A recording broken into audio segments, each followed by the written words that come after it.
The search goes on for the 28 people still missing almost a month after the Sewol-ho ferry capsized off Korea's southwestern coast.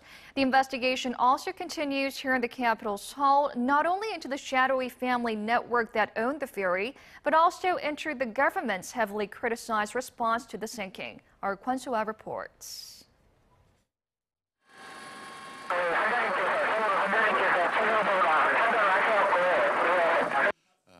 There was a mistake with the numbers.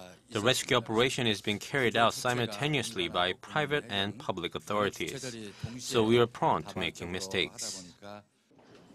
The authorities' handling of the Sewol-ho ferry disaster since the moment the boat started to experience problems until now has been harshly criticized.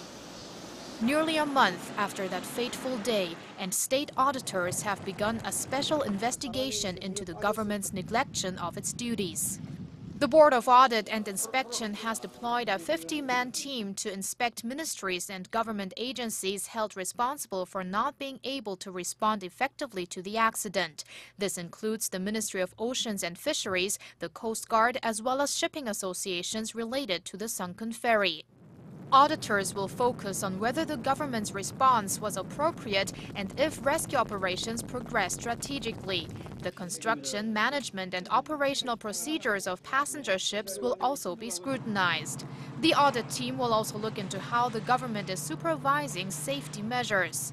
Meanwhile, prosecutors are anticipating Yoo Byung-on, the practical owner of the Sewol-ho ferry, to appear for questioning on Friday. All of his children have thus far ignored the prosecution's demands. Prosecutors raided Yoo's first son Yoo Dae-gyun's house on Tuesday, but failed to arrest the younger Yoo as he had already fled. There's speculation Yoo Byung-on has been trying to protect his children and that he himself will show up as requested. Off Korea's southwestern Jindu Island, the site of the accident, recovery operations are continuing, but progress is proving slow. There is growing fear among the families of those still unaccounted for that their loved ones' bodies might never be found as floors within the ferry could be collapsing. Kwon Soa, Arirang News.